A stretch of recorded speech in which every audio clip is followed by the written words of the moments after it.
तर मित्रांनो अशा आपला सकाळ झालेला आहे. अशा तऱ्हेने आत्ताच आपण हॉटेलमध्ये प्रवेश केलेला आहे.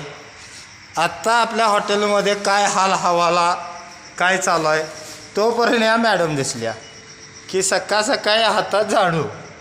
हे बघा मी तिकडे चहा प्यायला म्हणतोय तर मॅडम किचनमध्ये हजर.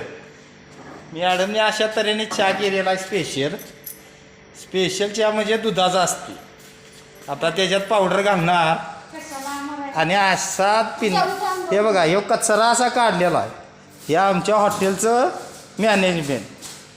पाक असं करणं पनीर असं अर्धा किलो पडलं आहे त्यात. हे बघा काय काय सांगण्यात काही अर्थ नाही बघा. आणि आता या भट्टीला म्हणायचं पेटलंय का पेटवा लागतंय. हे बघा ह्याच्यात आता मॅडमनी लाकडे टाकलेली आहेत. हे बघा ही अशी आपली भट्टी. आता भट्टी झालेली आहे बघून तर हॉटेलमध्ये बघू काय काय हाल हवाला. हे बघा हे आपले श्रीकृष्ण वेस्ट स्ट्रीट